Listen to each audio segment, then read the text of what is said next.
తలలు వంచి ప్రార్థనలో ఏకీభవించండి. ప్రేమ కలిగిన మా కన్న తండ్రి, మహిమాన్వితులకు మా గొప్ప దేవ, పరిశుద్ధమైన నామానికి స్తోత్రములు నాయన.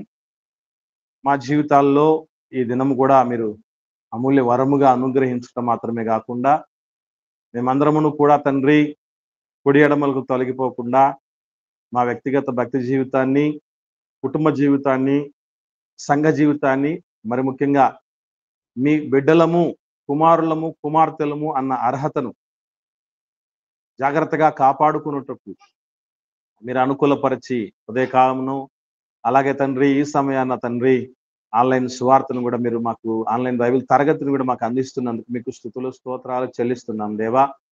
మత్తయి సువార్త 14వ అధ్యాయంలోని అనేకమైనటువంటి సంగతులు మేము నేర్చుకోవడానికి సిద్ధపడుతూ ఉంటున్నాం దేవా. ఈ సమయంలో యేసుక్రీస్తు ప్రభుల వారు నీళ్ళ మీద నడిచినటువంటి సందర్భంలో మరి క్రీస్తుతో పేతురు గారి సంభాషణకు సంబంధించినటువంటి అనేకమైనటువంటి సత్యాలు, లోతులు తెలుసుకొని దేవా మాలో ఉన్నటువంటి విశ్వాసంలోని లోపాలను సరిచేసుకున్నట్లు విశ్వాసమందు సంపూర్ణమై మా తండ్రి యేసుక్రీస్తు కృపచేత బలవంతులమై ఈ ప్రతినిధులుగా ఈ లోకమందు మేము మా పాత్రను చక్కగా పోషించుటకు కృప దయచేయండి.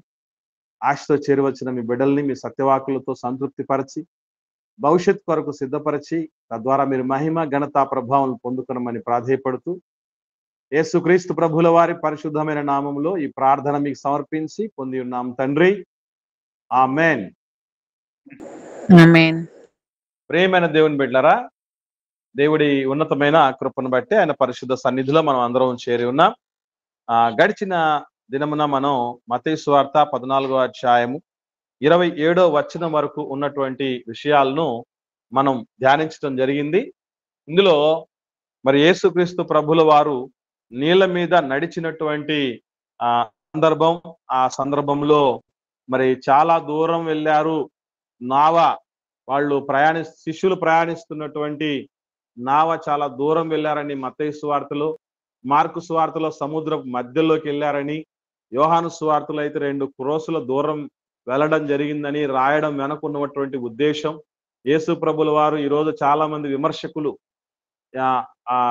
ఐసిగడ్డల మీద నడిచి వెళ్ళాడు, అందులో విశేషం ఏమీ లేదని కానీ, లేదంటే పెద్దగా లోతు లేనటువంటి నీళ్ళలో నడుచుకుంటూ వచ్చాడనే మాటలు చెప్పడాన్ని కొట్టివేస్తూ అది మానవాతీతమైనటువంటి చర్య, ఒక దైవానికి మాత్రమే సాధ్యమయ్యేటటువంటి చర్య అని నిరూపించడానికి ఈ యొక్క సమాచారం అంతా దేవుడు రాయించాడు అన్నటువంటి ఆ విషయాన్ని మనం తెలుసుకోవటం జరిగింది.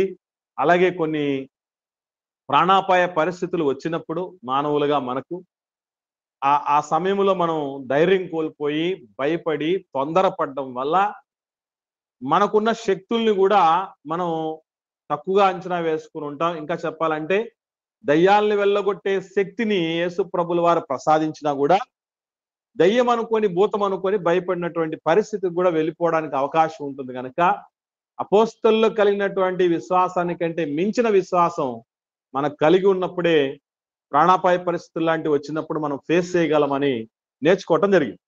సో ఈ సమయంలో మత్తయి సువార్త 14వ అధ్యాయము 28వ వచనం నుండి 33వ వచనం వరకు ఉన్నటువంటి విషయాలు జాగ్రత్తగా పరిశీలన చేద్దాం. ఈ శీర్షికకు మనం పేతురు గారు నీళ్ల మీద నడుస్తూ క్రీస్తునద్దకు వచ్చే సందర్భంగా మనం చెప్పవచ్చు. పేతురు గారు నీళ్ల మీద నడుస్తూ క్రీస్తునద్దకు వచ్చిన సందర్భం ఒకసారి నేను చదువుతాను, జాగ్రత్తగా పరిశీలనాత్మకంగా ముందుకు సాగుదాం. మత్తయి సువార్త 14వ అధ్యాయం 28వ వచనం నుండి. పేతురు, ప్రభువా నీవే అయితే నీళ్ల మీద నడిచి నీ యొద్దకు వచ్చుటకు నాకు సెలవిమ్మని ఆయనతో అనను. ఆయన రమ్ము అనగానే పేతురు దోణి దిగి యేసునద్దకు వెళ్ళుటకు నీళ్ల మీద నడిచెను. కానీ గాలిని చూచి భయపడి మునిగిపోసాగి ప్రభువా నన్ను రక్షించుమని కేకలు వేసను. వెంటనే యేసు చెయ్యి చాపి అతని పట్టుకొని అల్పవిశ్వాసి ఎందుకు సందేహపడితివని అతనితో చెప్పాను. వారు దోణ ఎక్కినప్పుడు గాలి అణగెను, అంతటా ధోనిలోనున్న వారు వచ్చి, నీవు నిజముగా దేవుని కుమారుడవని చెప్పి ఆయనకు మ్రొక్కిరి. ఇది మత్తయి సువార్త 14వ అధ్యాయం 28వ వచనం నుండి 33వ వచనం వరకు ఉన్నటువంటి విషయాలు. వీటిలో మనం చాలా ప్రాముఖ్యమైనటువంటి సందేశాలు, విషయాలు తెలుసుకోవలసినటువంటి పరిస్థితి ఉంది. మొట్టమొదటిగా పేతురు గారు చెప్పినటువంటి మాట ఏమిటి? 28వ వచనంలో, ప్రభువా నీవే అయితే నీళ్ల మీద నడిచి నీ యొద్దకు వచ్చుటకు నాకు సెలవిమ్మని ఆయనతో అన్నాడు. ఈ విషయాన్ని మనం చదవగానే ఏమని ఆలోచన చేస్తామంటే, పేతురు గారు నమ్మలేదు అని అనుకోవడానికి ఎక్కువ అవకాశాలు. అదే కదా ఇప్పుడు దాకా మనం అనుకున్నది. అలా కాకుండా వేరే విధంగా ఎవరైనా అనుకున్నారా? ఆన్లైన్లో ఉన్నవాళ్ళు కానీ, సంఘంలో ఉన్నవాళ్ళు కానీ తెలియపరచండి. ఈ మాట ప్రభువును అడుగుతున్నాడంటే పేతురు గారు, ప్రభువా నీవే అయితే నీళ్ల మీద నడిచి నీ యొద్దకు వచ్చుటకు నాకు సెలవిమ్ము అని ఆయనతో అడగటం అన్నది అనుమానమా, లేకపోతే దాన్ని ఇంకొక రకంగా ఏమనుకోవాలి? ఎందుకంటే ఆ ముందొచ్చి సందర్భాల్లోనే ఏం జరిగినట్టు అనుకున్నారు? యేసు ప్రభులు వారు నీళ్ళ మీద నడుస్తూ వస్తే భూతం కనపడింది అనుకున్నారు, దయ్యం కనపడింది అనుకున్నారు కదా. మరి ఇక్కడ అందుకే ఇక్కడ పేతురు గారి ప్రశ్న ఏంటంటే, ప్రభువా నీవే అయితే నీళ్ళ మీద నేను నడిచి నీ దగ్గరకు రావడానికి నాకు సెలవిమ్మని అడిగినటువంటి ఆ ప్రశ్నను మనం ఎలా అర్థం చేసుకోవచ్చు? ముందుగా ఆన్లైన్లో ఉన్న వాళ్ళు తెలియపరచండి, తర్వాత సంఘంలో ఉన్న వాళ్ళు తెలియపరచు. ఇంతకు పేతురు గారికి అనుమానం వచ్చి అలా మాట్లాడా, లేకపోతే దీన్ని ఏ విధంగా అనుకోవాలి? త్వరగా రెస్పాండ్ అవ్వండి. వందనాలమ్మా, చెప్పండి తల్లి. అనుమానంగానే అనిపిస్తుంది నా. ఓకే, అనుమానంగానే అనిపిస్తుంది. సందర్భాన్ని బట్టి ఆ విధంగానే ఆయన కాదా అని డౌట్ పడినట్లే అనిపిస్తుంది. డౌట్ పడ్డట్టే అనిపిస్తుంది అని సిస్టర్ చెప్తుంది. అందరికీ అలాగే అనిపిస్తుందా, లేకపోతే ఎవరికైనా వేరే విధంగా ఏమైనా అనిపిస్తుందా? ఎవరైనా? అందరికీ అలాగే అనిపిస్తుందా? నాకు కూడా అట్లా అనిపిస్తుంది. Okay, right. అందరికీ అలాగే అనిపిస్తుంది కదమ్మా. రైట్. ఇప్పుడు మనం సంఘంలో ఉన్న వాళ్ళని అడుగుదాం. మీకేమనిపిస్తుందమ్మా? సందేహం అని అనిపిస్తుందటమ్మా వాళ్ళకు కూడా. సో అందరికీ కూడా సందేహంగా అనిపిస్తుంది. అయితే మనం చాలా జాగ్రత్తగా సూక్ష్మంగా విషయాలు ఆలోచన చేయాల్సింది ఏంటంటే, ఒకవేళ యేసు ప్రభు విషయంలో సందేహం ఉంది పేతురు గారికి అనుకుంటే, వెంటనే ఏమన్నాడు పేతురు గారు 28వ వచనంలో? ప్రభువా అన్నాడు. ప్రభువా అన్నాడు. అసలు వచ్చింది దెయ్యమే అనుకోని ఉంటే ఏమని అనాలి? నువ్వు దెయ్యానువో మా ప్రభువో, భయపడకుడి నేనే అన్నాడు యేసు ప్రభు. నేనే అంటే ఎవరు నువ్వు? మాకేం తెలుసు? దెయ్యానివా, సేనవా, బయలుబులువా, ఎవరు నువ్వు అని అడగడానికి అవకాశం ఉంది. కానీ ఇక్కడ ఏమన్నాడు? ప్రభువా అన్నాడు. తర్వాత 25వ వచనంలో చివర్లో నాకు సెలవిమ్ము అన్నాడు. చూడండి, అంటే సెలవిమ్ము అంటే అర్థం ఏంటి? నువ్వు పర్మిషన్ ఇవ్వు అంటే, నువ్వు పర్మిషన్ ఇస్తే నేను నీళ్ల మీద నడవగలను. అదే కదా అర్థం. నువ్వు పర్మిషన్ ఇస్తే, వితౌట్ యువర్ పర్మిషన్, నీ పర్మిషన్ లేకుండా, నీ సెలవు లేకుండా నేను నీళ్ల మీద నడవలేను అన్నట్టే ఉంది కదా. అంటే ఇక్కడ మనం గుర్తుపెట్టుకోవాల్సింది ఏంటంటే, పేతురు గారికి అనుమానం ఉండుంటే, అంటే దెయ్యమేమో అన్న అనుమానం ఉండుంటే, ముఖ్యంగా దెయ్యమేమో అన్నటువంటి అనుమానం ఉండుంటే ఆ విధంగా అడిగేవాడు కాదు. ఈయన ఏది కన్ఫర్మ్ చేసుకోవాలనుకుంటున్నాడంటే, మా ప్రభువా కాదా అని కన్ఫర్మ్ చేసుకోబోతున్నాడు. గుర్తుపెట్టుకోండి, ఈ పాయింట్ నోట్ చేసుకోండి. దెయ్యమా కాదా అని కాదు కన్ఫర్మ్ చేసుకోవాల్సింది, నా ప్రభువా కాదా. ఎందుకంటే నా ప్రభువే అయితే ఏం చేయగలడు? ఆయన అనుమతి కనుక ఇవ్వగలిగితే నేను కూడా నీళ్ల మీద నడవగలను అన్నటువంటి కన్ఫర్మేషన్ కోసం, ఇంకా చెప్పాలంటే అనుమతి కోసం ఎదురు చూస్తున్నట్టుగా ఉన్నది. కానీ మనకు అక్కడ అనుమానం ఉన్నటువంటి విషయం ఎక్కువగా మేజర్గా కనిపించట్లేదు. గుర్తుపెట్టుకోండి. దయ్యమేమో అన్న అనుమానం లేదు ఆయనకి. భూతమేమో అని కేకలేస్తారు కదా, భూతమని లేదు ఆలోచన. ప్రభు అని కన్ఫర్మ్ చేసుకోవటానికి నువ్వు సెలవి ప్రభువా, నేను నీళ్ళ మీద నడుస్తానండి. నిజంగా ఇదంతా ఒక మాటలో చెప్పాలంటే ఎవరు సాహసించని టెస్ట్ ఇది. ఇప్పుడు టెస్ట్ చేయాలంటే ప్రభువా కాదా అని టెస్ట్ చేయాలంటే ప్రభు మీద టెస్ట్ చేయాలి, అవునా కదా? ఇప్పుడు ఈ టెస్ట్ తన మీద వేసుకుంటున్నట్ట. ఇప్పుడు నష్టం ఎవరికి? నీళ్ళ మీద నడిచి వచ్చేటప్పుడు తేడా జరిగితే మునిగిపోయేది ఎవరు? పేతురు గారు. మీకు అర్థమవుతుందా? పేతురు గారి మునిగిపోతారు. అంటే ఇప్పుడు ఈ టెస్ట్ ఎవరి మీద పెట్టుకుంటున్నట్టు? యేసు ప్రభు మీద టెస్ట్ పెడుతున్నట్ట, తన మీద టెస్ట్ చేసుకుంటున్నట్ట? ఎలా మనం అర్థం చేసుకోవాలి చెప్పండి? ఇప్పుడు నీవే అయితే నా దగ్గరికి రా ప్రభు అనొచ్చు, నీవే అయితే ఎట్లాగో ఇంత దూరం వచ్చావు కదా, మా తెప్పలోకి రా, మా నావలోకి రా అని చెప్పొచ్చు. నేను వస్తాను నీ దగ్గరికి నడిచేటట్టు, నువ్వు సెలవు ఇవ్వు, నువ్వు పర్మిషన్ ఇవ్వు అని అనటం ఏంటి? దీన్ని ఎలా అనుకోవాలి? ఇప్పుడు ఒక మనిషి ఒరిజినలా కాదా, బంగారం ఒరిజినల్ కాదా అని అన్నప్పుడు మనం టెస్ట్ చేసుకుంటాం, బంగారం టెస్ట్ చేస్తామా? బంగారం టెస్ట్ చేస్తాం. కానీ యేసు ప్రభువా కాదా అని టెస్ట్ చేసుకోవడానికి ఈయనకు టెస్ట్ పెట్టుకుంటున్నాడేంటి? టెస్ట్ ఇంతకు యేసు ప్రభువుకా, పౌలుగా, పేతురు గారికా? సమస్య ఎవరికి అంటారు? ప్రాబ్లం ఎవరికి? చిత్రంగా ఉంది కదా, చూడండి, ఆలోచన చేయండి. బాగా ఆలోచన చేస్తే యేసు ప్రభు నీవే అయితే నువ్వు నా దగ్గరికి రా, నేను వచ్చి నిన్ను టెస్ట్ చేస్తాను, ఎట్లాగ దూరం వచ్చావు కదా అనొచ్చు.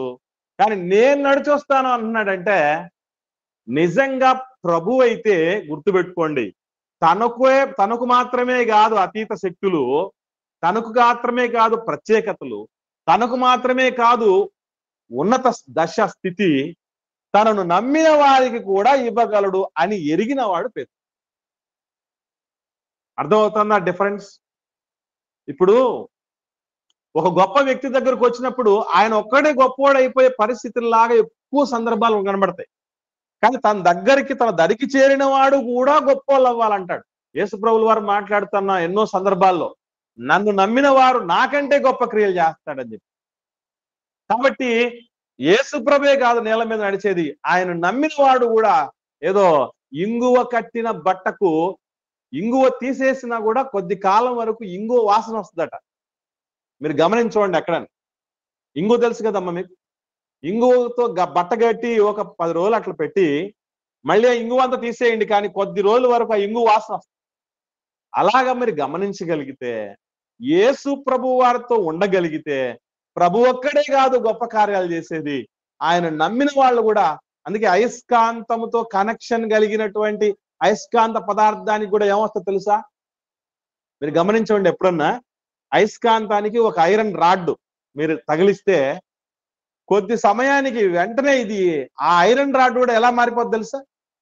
అది కూడా కొన్ని వాటిని ఆకర్షిస్తుంది, అది కూడా అయస్కాంతంలా మారిపోద్ది. యేసు ప్రభు అలా అంటాడు. కనుక ఈ విషయం బాగా తెలిసినోడు కనుక, ప్రభువా నీవే అయితే నేను నీళ్ల మీద నడచడానికి సెలవిమ్ము అని పర్మిషన్ అడుగుతున్నాడు. యేసు ప్రభు విషయంలో క్లారిటీ టెస్ట్ చేసుకుంటున్నాడు తన మీద. మానవ చరిత్రలో ఇటువంటి టెస్ట్ ఎక్కడ మనం కనివిని ఎరుగుండం.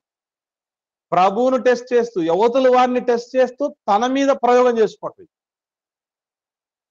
తనను టెస్ట్ చేస్తూ, ఇతరులను టెస్ట్ చేస్తూ వాళ్ళ సొంతంగా ప్రయోగం చేసుకోవటం అనేది పేతురు గారిలోనే చూడగలం.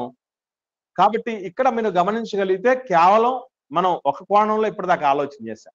అనుమానం ఉంది అన్నది.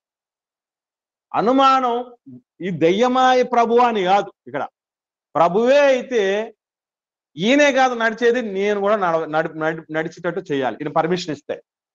అది ఆయన టెస్ట్ టూల్. అంటే అది స్వామి సత్యం పూజారికి ఎరుక అన్నట్లు ప్రభు గురించి బాగా తెలిసిన వాళ్ళు శిష్యులు గనక ఏ టెస్ట్ మన ప్రభువా కాదా అని తెలుసుకోవాలా అన్నది ఈజీగా పసిగట్టేస్తారనమాట.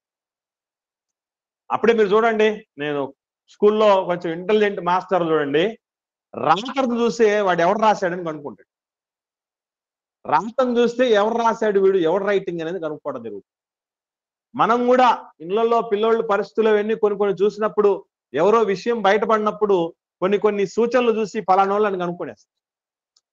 శిష్యులు కూడా ప్రభువును బాగా అబ్జర్వ్ చేసినటువంటి వాళ్ళు కనుక దగ్గర నుంచి అర్థం చేసుకున్నాడు, ప్రభువే అయితే తను మాత్రమే కాదు నేను కూడా నడిచేటట్టు సెలవిస్తే జరిగిపోద్ది. ఎందుకంటే యేసు ప్రభు మాటకున్న పవర్ ఎలాంటిదో ఎన్నోసార్లు టెస్ట్ చేసిన వాళ్ళు, టేస్ట్ చేసిన వాళ్ళు. ఉదాహరణకి శతాధిపతి వచ్చాడు, మనం 8వ అధ్యాయంలోనే చూసాం, మత్తయి సువార్త 8వ అధ్యాయంలో. శతాధిపతి వచ్చాడు, ప్రభువా నా ఇంటికి నువ్వు రావాల్సిన పని లేదు, ఎందుకంటే నాకు యోగ్యత లేదు, నువ్వు మాట మాత్రం చెప్పు, మా దాసుడు స్వస్థపడతాడు, బాగైపోతాడు అంటే, ఎస్ నీకు బాగైపోయింది పో అని చెప్పగానే బాగుపడ్డాడు. లాజరు రా అని పిలవగానే లాజరు బయటికి రావటం జరిగింది. ఇవన్నీ మనం గమనిస్తే ఏదైతే ప్రభు చెప్తూ వచ్చాడో, ఇప్పుడు అంజూరపు చెట్టు శపించబడును గాక, అది ఎండిపోవును గాక అని శపించేశాడు, ఏమైపోయింది? వెంటనే జరిగిపోయి. అంటే యేసు ప్రభు మాటకు ఉన్న పవర్ అలాంటి. అందులో మరలా యేసు ప్రభుల వారు శిష్యుల సమక్షంలోనే యూద సమాజానికి ఎప్పుడో మాట చెప్తాడు, ఏమనంటే యోహాను సువార్త 6వ అధ్యాయం 63వ వచనంలో రెండో మాట చూస్తే, యోహాను సువార్త 6వ అధ్యాయము 63వ వచనంలో రెండో మాట, నేను మీతో చెప్పి ఉన్న మాటలు ఆత్మయు జీవమునై ఉన్నవి అన్నాడు. నేను మీతో చెప్పిన మాటలు ఆత్మ జీవమునై ఉన్నవి, ఏదో అందరిలాంటి మాటలు లాంటివి కాదు నేను చెప్పింది అన్నటువంటి విషయం మనం గుర్తుపెట్టుకోవాలి. ఇకపోతే యేసు ప్రభువును అరెస్ట్ చేయమని బంట్రోత్తుల్ని పంపించినప్పుడు, పోలీస్ ఆఫీసర్లు పంపించినప్పుడు, పెద్దలు మత పెద్దలు పంపించినప్పుడు వాళ్ళు యేసు ప్రభువును అరెస్ట్ చేయలేక వెనక్కి వచ్చేస్తారు. వెనక్కి వచ్చినప్పుడు ఎందుకయ్యా ఆయన్ని మీరు అరెస్ట్ చేయలేదంటే, అప్పుడు కూడా వాళ్ళు చెప్పిన మాట ఏంటో తెలుసా? ఒకసారి చూద్దాం. 8వ అధ్యాయం యోహాను సువార్త, 8వ అధ్యాయం యోహాను సువార్త 45వ వచనం 46వ వచనం చూద్దాం. 45, 46 నేను చదువుతాను చూడండి.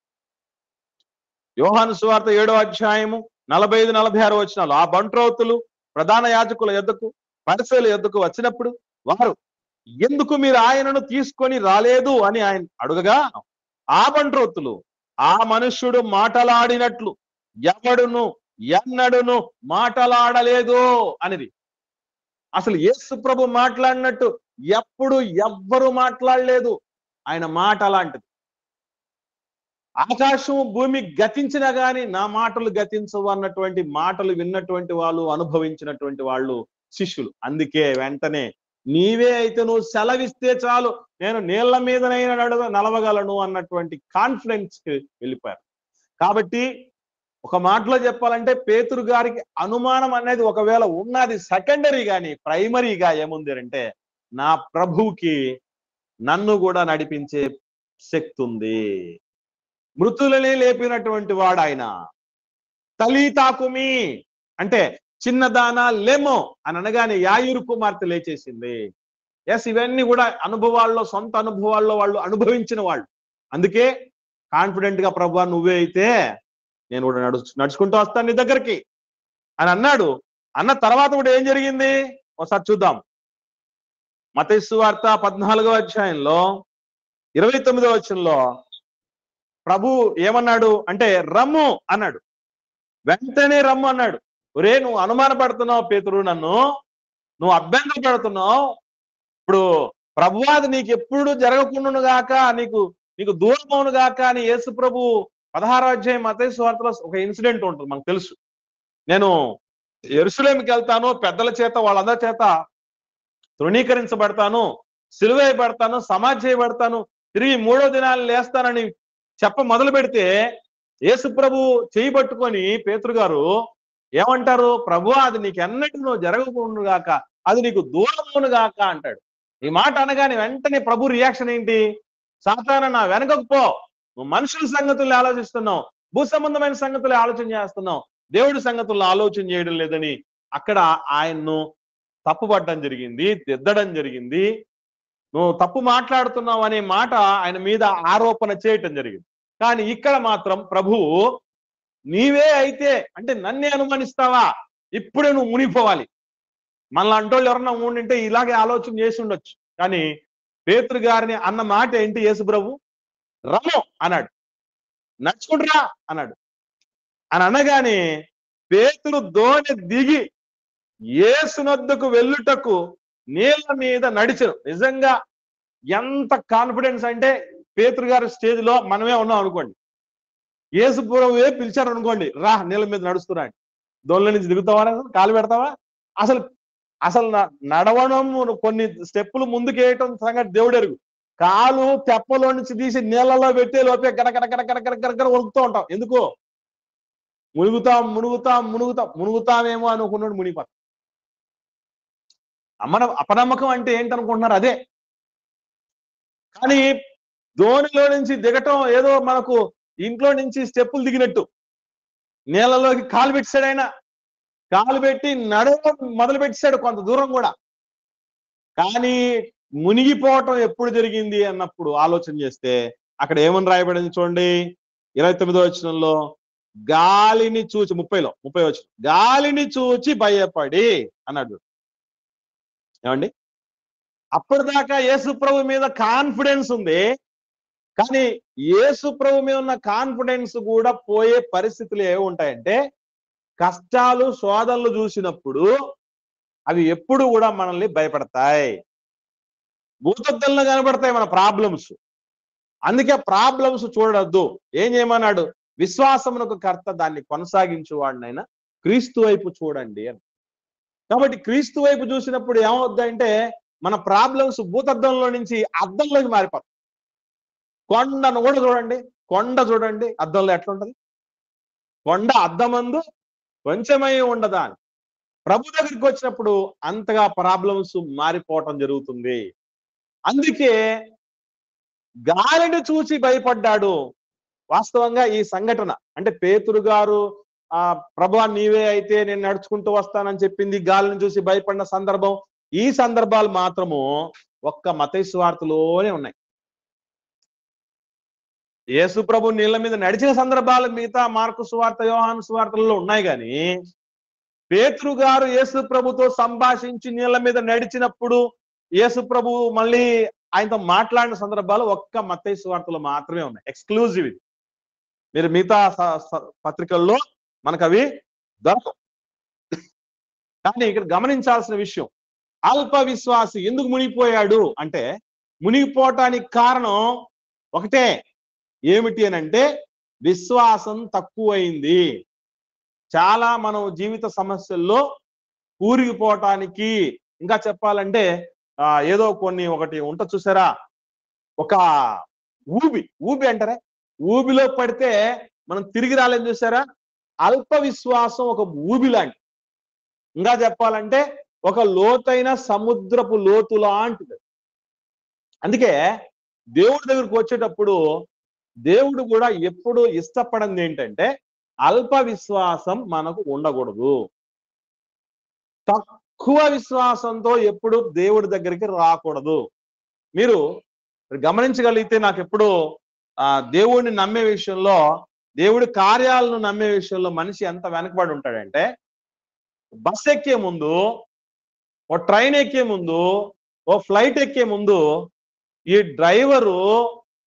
డ్రైవరు ట్రైన్డో కాదో, అనుభవం ఉందో లేదో, ఈ డ్రైవింగ్ చేయడానికి ముందు శుభ్రంగా ఎక్కువ సమయం బాగా రెస్ట్ తీసుకున్నాడో, నిద్రపోయాడో లేదో, బాగా నడుపుతాడో లేదో, వీడికి ట్రాఫిక్ సిగ్నల్స్ మీద వాటి మీద వీటి మీద వీటన్నిటి నుంచి బయటికి పోవడానికి ఏమన్నా నాలెడ్జ్ ఉందో లేదో, మనం గమ్యానికి చేరుస్తాడో లేదో అన్నారు అనుకోండి, మీరు అసలు కుదురుగానే ఉండలేదు. కానీ ఒక బస్సు ఎక్కేటప్పుడు, ఒక వాహనం ఎక్కేటప్పుడు మనకి ఎంత కాన్ఫిడెన్స్ అంటే, నడిపేవాడు చక్కగా నడిపిస్తాడు. పాట అయితే పాడతాం ఏమని, నడిపించు నానావా నడిసంద్రమున దేవా అని.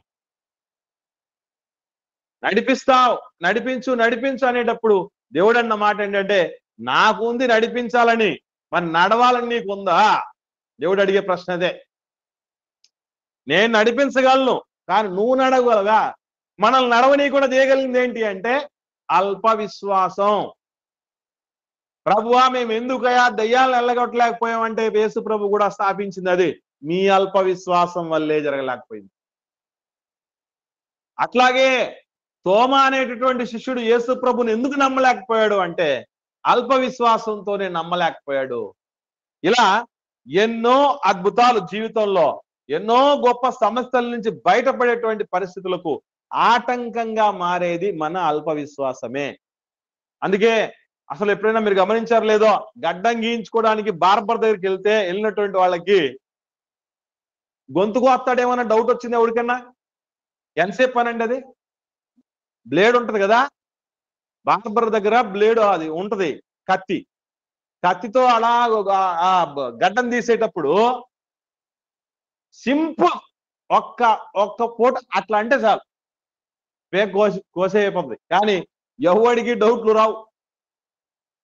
అంటే ఒక బార్బర్ దగ్గర పోయినప్పుడు ఉన్న నమ్మకం, ఒక వాహనం ఎక్కేటప్పుడు ఉన్న నమ్మకం, మార్కెట్లో ఏవో వస్తువులు అమ్మేస్తూ ఉంటారు తినేటివి, ఏ రోజు కూడా మనం అనుమానపడం ఇది ఏమన్నా విషాహారం అయిందా, విస్ఫూర్తమైందా, ఏమైనా పురుగుల మందులు కొట్టాడా, లేకపోతే వాడు ఏదన్నా కలిపడి మధ్యకాలంలో పానీపూరిలో అంట ఏం కలుపుతున్నారంట అంటే యూరిన్ కలుపుతున్నాడు, అంటే మనం పోసేటువంటి మూత్రం కలుపుతున్నారంట.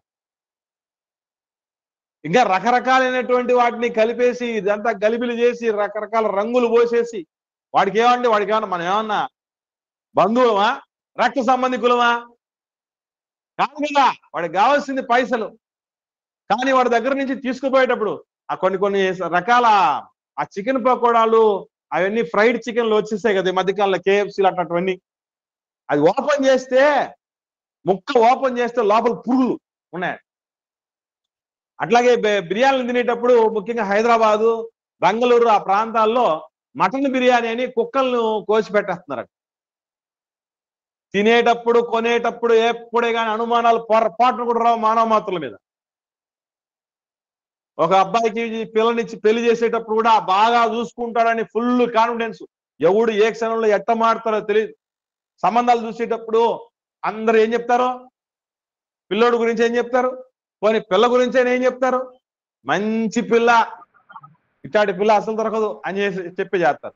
మంచి పిల్లోడు, ఇలాంటి వాడు దొరకడని చెప్పి చేస్తారు కదా. కాబట్టి మీరు గమనించగలిగితే పూర్తి కాన్ఫిడెన్స్ మానవుల మాత్రుల మీద ఉన్నది, దేవుడి మీద అనేది లేని పరిస్థితులు కనబడుతూ ఉంటున్నాయి. అందుకే ఈరోజు శిష్యులు చూసిన అద్భుతాలు గాని, అపోస్తలు చూసినటువంటి గొప్ప గొప్ప విజయాలు గాని మనం ఎందుకు చూడలేకపోతున్నాం అంటే అదే చెప్తున్నాడు ప్రభు. ఏమనంటే అల్ప విశ్వాసి. ఎందుకు సందేహించావు? సందేహించడానికి నీకు అవకాశం లేదు, సందేహించాల్సిన అగత్యం లేదు. ఎందుకనంటే నీకు తెలీదా నేనేంటో నీకు తెలీదా? చూసావు కదా కళ్ళారా ఎన్నో సందర్భాల్లో. వాళ్ళు మనం రొట్టెలు తానందుకే కదా చూడుడి శాస్త్రులు పరిసయ్యులు అనేటువంటి పులిసిన పిండిని గురించి జాగ్రత్త పడండి అంటే మనం రొట్టెలు తానందుకే యేసుప్రభు ఇది మాట్లాడుతున్నాడు. రొట్టెలు తానందుకు మాట్లాడుతున్నాడంటే ఆయన పరిస్థితి ఎంత గొప్పదేనంటే 5,000 మందికి పెట్టిన తర్వాత పురుషులకి, మళ్ళీ దానిలో స్త్రీలు తిన్నారు, పిల్లలు తిన్నారు, అయినా 12 గంపలు మిగిలినటువంటి పరిస్థితి ఉన్నా కూడా మనం రొట్టెలు తానందుకే యేసుప్రభు ఇలా మాట్లాడుతున్నారు అనుకునే పరిస్థితి. అంటే ఎన్నో సందర్భాల్లో మనము కూడా బలహీనం అయిపోవటానికి, విశ్వాసంలో తక్కువైపోవటానికి ఎన్నో అవకాశాలు ఉంటాయి. కానీ గొప్ప సంగతి ఏంటంటే వెంటనే రికవర్ అయిపోవాలి. మనం రావని చెప్పట్లా, విశ్వాసంలో బలహీనలు కాలేమని ఎవరు గ్యారంటీ చెప్పలేం. అల్ప విశ్వాసం వస్తుందా అంటే వస్తుంది. దృఢ విశ్వాసం కలిగిన వాళ్ళు, స్థిరమైన విశ్వాసం ఉన్నటువంటి వాళ్ళు, బలమైన విశ్వాసం ఉన్నటువంటి వాళ్ళు, విశ్వాసములతో ఎన్నో అద్భుత కార్యాలు చేసినటువంటి వాళ్ళు, రాజ్యాలను జయించిన వాళ్ళు, సింహాల నోళ్లను మూయించిన వాళ్ళు, చనిపోయినటువంటి తన సొంత వాళ్ళను కూడా రక్షించుకున్నటువంటి వాళ్ళు, ఖడ్గదారును తప్పించుకున్నటువంటి వాళ్ళు, యుద్ధాల్లో జయశీలైనటువంటి వాళ్ళు, మనకు విశ్వాస వీరులు జాబితా ఉంటుంది చూసారా ఎక్కడ? హెబ్రీయులకు రాసిన పత్రిక 11వ అధ్యాయంలో. అంత గొప్ప స్థితిలో ఉన్నోళ్ళు కూడా ఒక్కొక్కసారి బలహీనపడడానికి అవకాశం ఉంటుంది. కానీ మనం తెలుసుకోవలసిన ఒక సత్యం ఏంటంటే వెంటనే రికవర్ అయిపోయారు అపోస్తలు. అది గొప్ప సంగతి. మనలో లేనిది వాళ్ళలో ఉన్నది అదే. మనము అనుమాన పడుతున్నాం, వాళ్ళు అనుమాన పడుతున్నారు. మనం బలహీన పడుతున్నాం, వాళ్ళు బలహీన పడుతున్నారు. వాళ్ళు అల్ప విశ్వాసులు అయిపోతున్నారు, మనం అల్ప విశ్వాసులు అయిపోతున్నారు. వాళ్ళకు మనకు తేడా ఏంటి అని మీరు అనుకుంటే గుర్తుపెట్టుకోవాల్సిన విషయం ఒకటే. చూడండి, యేసు ప్రభుల వారు పేతురు గారిని ఏమన్నాడు అంటే 31వ వచనంలో, వెంటనే యేసు ప్రభు చెయ్యి జాపి. ఎందుకు వెంటనే చెయ్యి జాపాల్సి వచ్చింది? తేడా జరిగితే మొత్తం మునిగిపోతాడు. కాబట్టి వెంటనే చెయ్యి జాపి యేసు ప్రభుల వారు ఏం చేశాడు? పట్టుకొని ఏం చేశాడు అని, అల్ప విశ్వాసి ఎందుకు సందేహపడితివి? అపోస్తలుల్లో శిష్యుల్లో ఉన్న గొప్ప గుణం ఏంటంటే, గురువు గారు ఏం మాట్లాడినా కూడా, అప్పుడప్పుడు కొందరు పిల్లల గురించి చెప్తూ ఉంటారు, ఎంత కొట్టినా అమ్మా అమ్మ అమ్మ అని నా దగ్గరకు వస్తుంది నా కూతురు, అమ్మ అమ్మ అని నా దగ్గరికే వస్తాడు నా కొడుకు అని చెప్తారే, వాళ్ళు మంచి బిడ్డలని అర్థం. అంతే కదా, వాళ్ళు చాలా మంచి అర్థం అండి. ఎందుకనంటే ఎక్కడే గాని వాళ్ళు ఎటువంటి సంకోచం లేకుండా, అరమరికలు లేకుండా, అంటే దాని అర్థం ఏంటంటే, నన్నే అంటావా అల్ప విశ్వాసం అంటావు ప్రభు, నన్ను నేను నీకోసం ఎంత త్యాగం చేశాను, మొత్తం సమస్తాన్ని విడిచిపెట్టి నిన్ను వెంబడిస్తే మేము వాళ్ళు బాగు చేసుకుంటూ ఉంటే, చేపలు పడుతూ ఉంటే మా వృత్తిని సైతం పక్కన పెట్టి, నేను నా తమ్ముడు మిగతా అటువంటి సోదరులు 12 మందిని ఆకలి కోర్చినాము, నిద్రకు ఓర్చుకోవటం జరిగింది, దప్పిక ఓర్చుకోవటం జరిగింది, బట్టలు కూడా లేనటువంటి పరిస్థితుల్లో, చాలని పరిస్థితులు, ఇన్ని మీకోసం భరిస్తే నీ శిష్యులంగా ఉండగలిగితే నువ్వు మమ్మల్ని అల్ప విశ్వాసం అంటావా? ఏది సంఘంలో సేవకుడు ఏమన్నా విశ్వాసం అంటే, ఇప్పుడు ఈ అల్ప విశ్వాసి అనేది చాలా చిన్న పదం. తర్వాత 16వ అధ్యాయంలో ఏమన్నాడు? సాతానా నా వెనకకు పో అన్నాడు. నన్నే సైతాన్ అంటావు, చూస్తా నీ సంగతి అని ఒక్క మాట కూడా మాట్లాడనటువంటి పరిస్థితి. కారణం ఏంటంటే, యేసు ప్రభు అనే గురువు గారిని ఒక తండ్రిగా భావించడం జరిగింది. తండ్రి శిక్షించకపోతే బిడ్డలు చెడిపోతారు. తండ్రి శిక్షించని కుమారుడు ఎవరు? కాబట్టి సంఘంలో సేవకుడికి, బోధకుడికి ఏమి ఇవ్వాలంటే, సంఘ బిడ్డలను దండించగలిగినటువంటి పరిస్థితి, అగత్యం కల్పించాలి.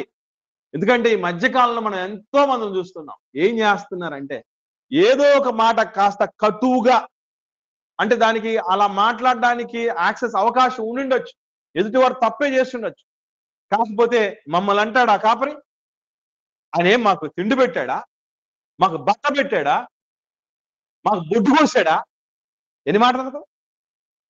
కానీ వాస్తవంగా చెప్పాలంటే, బొడ్డు కోయటం అంటే భౌతికంగా కోయటం కంటే ఆత్మీయంగా కనటం చాలా సవాల్తో కూడిన విషయం. అలా కన్న తర్వాత వాళ్ళని ఎంత పోషించాలి, ఎంత అరమరికలు లేకుండా స్వచ్ఛమైనటువంటి దేవుడి వాక్యంతో అందించగలగాలి, వాళ్ళ గురించి ఆలోచనలు చేస్తూ, ప్రణాళికలు చేస్తూ, ఎన్ని విధాలుగా ప్రయాసపడాలి, చాలా కష్టం. ప్రసవ వేదన అన్నాడు దాన్ని. కాపరి తత్వం, ఒక సేవకుడి పని పరిచర్య అనేది ఒక ప్రసవ వేదన లాంటి. ఈ ప్రపంచంలో ప్రసవ వేదనకు మించినటువంటి నొప్పి లేదు. అందుకే మా తల్లులు, ఆడబిడ్డలు చాలా గొప్పోళ్ళు. వాళ్ళు చావు అంచు దాకా వెళ్ళొస్తారట ప్రసవ వేదన అనేది. అలాంటి వేదనతో పోల్చబడింది కాపరి యొక్క పెయిన్. కాబట్టి గుర్తుంచుకోవాల్సిన విషయం ఒకటే, అల్ప విశ్వాసి ఎందుకు సందేహపడ్డావంటే బుకాయించవచ్చు.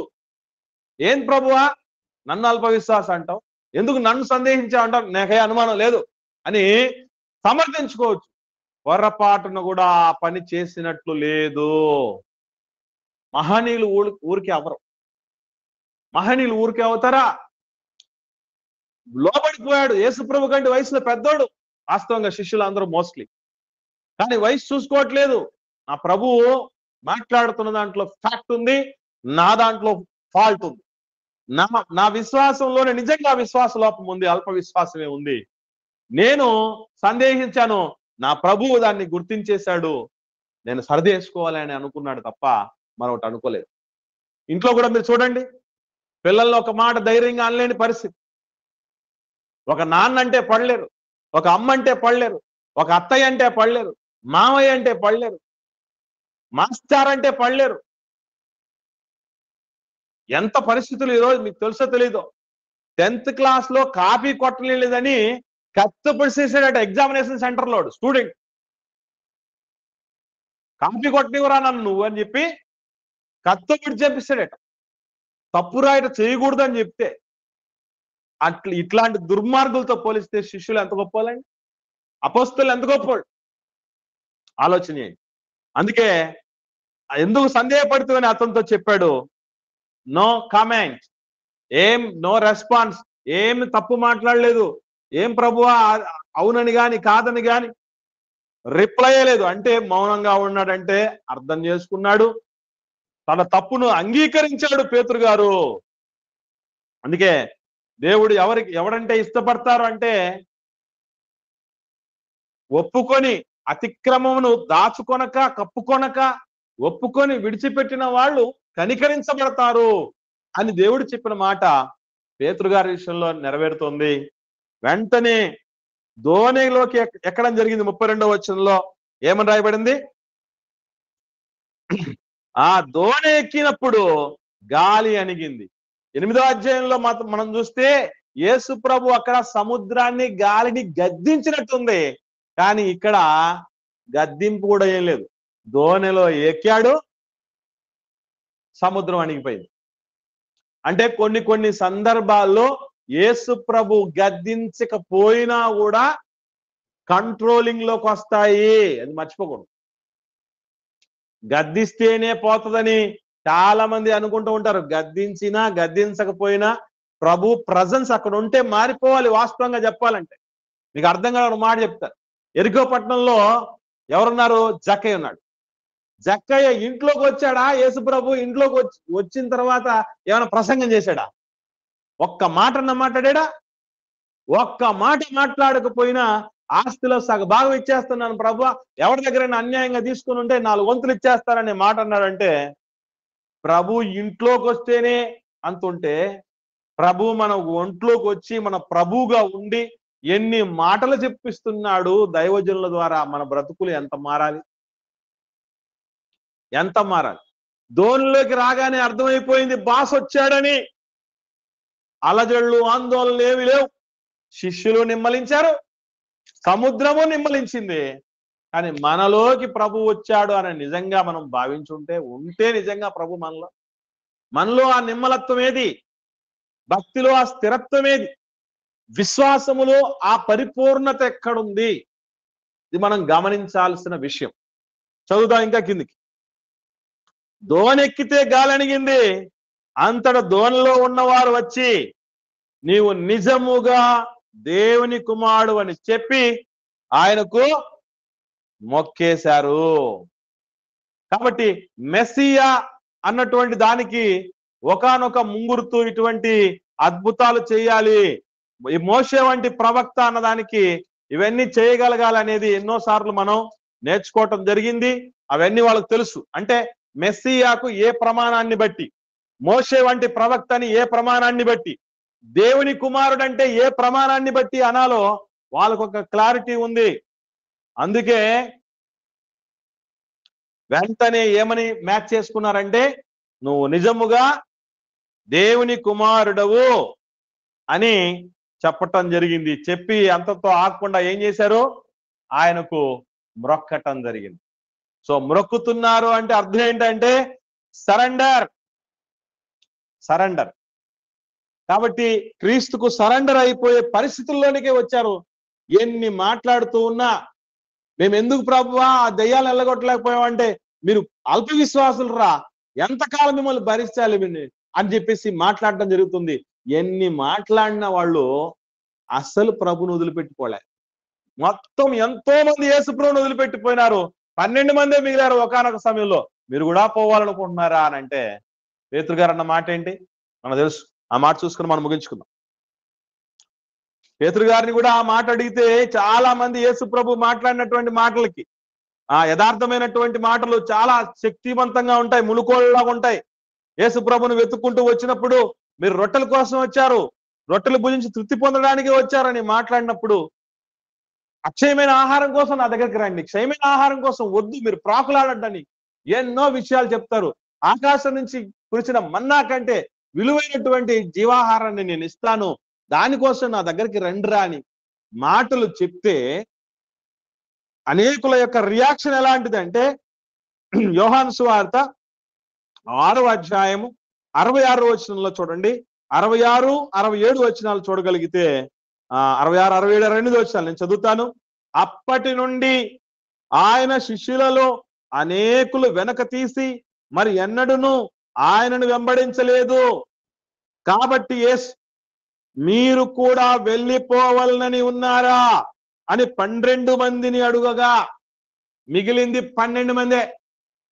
సంఘంలో చాలా మంది సేవకుల పరిస్థితి ఎట్లా ఉంటాయంటే, ఒక్కొక్క సభ్యులు అలా జారుకుంటూ పోతున్నారు అనుకోండి, ఏం చేస్తారు? నిజంగా వాళ్ళ మీద మరి వాళ్ళు ఒక వారం రాకపోగానే ఇంటికి వెళ్ళి ప్రార్థన చేసి విషయం కనుక్కొని వస్తున్నా అంటే చాలా మంది ఏమనుకుంటారంటే, మా కాపరికి ఎంత ప్రేమ ఉందో, ఎంత బాధ్యత ఉందో, ఎంత ఆసక్తి ఉందో మేమంటే, మేము రాకపోతే ఎంత దిగులు పడ్డాడో, ఎంత బాధపడ్డాడో అనుకుంటారు. కానీ వాస్తవం ఏంటి అని అంటే, అలా రావడం వెనక 99% రీజన్ ఏముంటదంటే, మీ నుంచి వచ్చేటటువంటి కానుకలు పోతాయి, దశంభాగాలు పోతాయి, అవి నాకు రాకపోతే నా తిండి పోతుంది, నా నోటి కాడ కూడిపోతుంది అనే ఉద్దేశంతో వచ్చేవాళ్ళు తప్ప తపనతో వచ్చేవాళ్ళు కాదు. నిజంగా తపన ఉన్నోడు అయితే ఎట్లా ఉంటాడు, రోషం కలిగిన వాడైతే నిజంగా ఎట్లా ఉండడానికి అవకాశం ఉందంటే, అనేకులు వెళ్ళిపోయారు, 12 మందే మిగిలితే, అరే అరే అరే పొరపాటు అయిపోయిందిరా, తప్పు మాట్లాడాను, ఇంతమంది మీరు పోతున్నారు, ఒరే మీరన్నా ఉండండి రా బాబు దయచేసి అని బతిలాడుకోవచ్చు. కానీ మీరు కూడా వెళ్ళాలనుకుంటున్నారు అన్నారంటే, ఎవరి మీద ఆశించకుండా ఉండేవాడి జీవితం, కాపరి జీవితం అలా ఉంటది. నిజంగా చెప్పాలంటే రోషము కలిగినటువంటి సేవకుడు ఇలాగే ఉంటాడు, యేసు ప్రభులాగే. ఎవరిని అంటే ఒక మాట అంటే ఎందుకు గట్టిగా మాట్లాడలేరు చాలా మంది సంఘస్థుల్ని, కాపరి ఎందుకు గట్టిగా మాట్లాడలేడు, ఎందుకు వారించలేడు, ఎందుకు వాళ్ళని గద్దించలేడు అని అంటే, దాని వల్ల కూడా వాళ్ళ దగ్గర నుంచి వచ్చి రాకుండా పోతాయేమని భయం. అందుకే వాళ్ళు చేసేది తప్పైనా కూడా వాళ్ళని అలాగా చూస్తూ ఊరుకుండిపోవటము, లేకపోతే వాళ్ళని సమర్థిస్తూ ఇంకా వాళ్ళని ప్రోత్సహిస్తూ వాళ్ళ కానుకల కోసం ఆశించి సత్యాన్ని సమాధి చేసే సేవకులు లోకంలో చాలా మంది ఉన్నారు. యేసుప్రభు లాంటివాడు కాదు, రోషము కలిగిన సేవకుడు. మిమ్మల్ని, మీ సొత్తులను కాదు మిమ్మల్నే కోరుకుంటున్నాను అనేవాడు ఎలా ఉంటాడంటే, ఇదిగో స్వచ్ఛంగా ఉంటాడు. మీరు కూడా పోవాలనుకుంటున్నారా అంటున్నాడంటే, మా నుంచి వచ్చేటటువంటి వాటిని కోరుకునేవాడు కాదు ప్రభు అని మర్చిపోకూడదు. అప్పుడు అన్నటువంటి మాట పేతురు గారు ఏమన్నారు? 68వ వచనంలో, సీమోను పేతురు, ప్రభువా ఎవని యొద్దకు వెళ్ళుదమో, నీవే నిత్య జీవపు మాటలు గలవాడు, నీవే దేవుని పరిశుద్ధుడవని మేము విశ్వసించి ఎరిగి ఉన్నామని ఆయనతో చెప్పెను.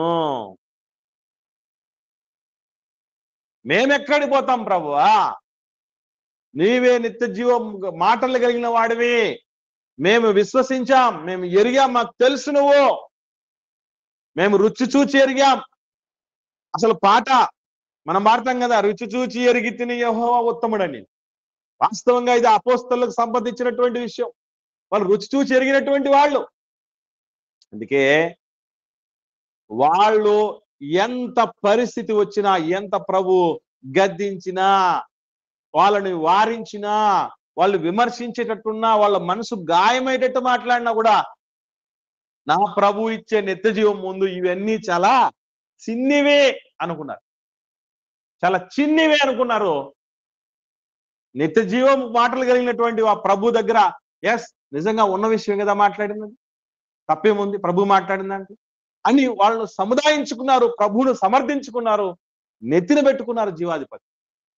కాబట్టి అందుకే ఆ మహానుభావులు అంత గొప్ప భూలోకమును యేసు ప్రభును తలపించారు. ప్రభు చనిపోయిన తర్వాత ప్రపంచానంతటి ఒక ఊపారు. 12 మందే మహారాజులను, రాజ్యాలను సైతం ప్రభావితం చేశారు, వణికించారు వాళ్ళు ప్రభు కొరకు. కారణం ఏంటంటే వాళ్ళ విశ్వాసం అంత గొప్ప, విశ్వాసం అంత గొప్ప. కాబట్టి ప్రియులారా, పేతురు గారు నేల మీద నడిచేటటువంటి క్రమంలో యేసు ప్రభు గురించి బాగా తెలిసినటువంటి పరిస్థితుల్లోనే, అర్థమైన పరిస్థితుల్లోనే ఆ టెస్ట్ టూల్ ను యేసు ప్రభు ముందు పెట్టాడు తప్ప, అనుమానం అనేది ఒకవేళ ఉన్నది సెకండరీ గాని ప్రైమరీ కాదు. అలాగే సందేహించటానికి, మునిగిపోవడానికి పరిస్థితుల్లో ముఖ్యమైన కారణం ఏంటంటే, ప్రభు వైపు చూడకుండా, సొల్యూషన్ వైపు చూడకుండా మునిగిపోయే పరిస్థితులు, అలల వైపు చూసి భయపడిపోయేటువంటి పరిస్థితులే ఉంటాయి. కొద్ది కాలం నడిచేశాడు, కానీ పడిపోవటం జరిగింది. అయినను వాళ్లకు మనకున్న తేడా ఏంటి అంటే, వాళ్ళు వెంటనే దిద్దుకునే వాళ్ళు, మనము అసలు దిద్దుకోకుండా ఇంకా దూరం అయిపోయేటటువంటి పరిస్థితుల్లోనే ఉండేవాళ్ళం. తప్పు మీద తప్పు చేసేటువంటి వాళ్ళం, పాపం మీద పాపం చేసేటువంటి వాళ్ళం. మనకు శిష్యులకు ఉన్న తేడా అదే. వాళ్ళు తప్పు చేసిన స్పీడ్ గా రికవర్ అయిపోయి మళ్ళీ విశ్వాసంలో పుంజుకునేటువంటి వాళ్ళు. ఇప్పుడు నీ రాత్రి కోడి కోయక మునిపే 3 సార్లు నన్ను ఎరగవని నువ్వు చెప్తావని వెంటనే అది గుర్తుపెట్టుకున్నాడు పేతురు గారు. గుర్తుపెట్టుకొని నా ప్రభు అన్నది నెరవేరింది అని వెంటనే పశ్చాత్తాపడి చిన్న పిల్లలాగా ఏడ్చాడు, చిన్న బిడ్డలాగా ఏడ్చడం జరిగింది. కాబట్టి వాళ్ళలో ఉన్న ఆ పశ్చాత్తాపం అంత గొప్పది. ఈరోజు మనకు అటువంటి పశ్చాత్తాపం ఉంటే మనము కూడా ఆ మహనీయుల సరసన చేరగలం. కనుక ప్రియులారా, ఇది యేసు ప్రభు దగ్గరికి పేతురు గారు నీళ్ల మీద నడుస్తూ వచ్చినటువంటి పరిస్థితి, సందర్భం. నెక్స్ట్ మనం మరిన్ని సంగతులు నేర్చుకునే ప్రయత్నం చేద్దాం. ఎవరికైనా ఏమైనా సందేహాలు ఉంటే దయచేసి అడగండి.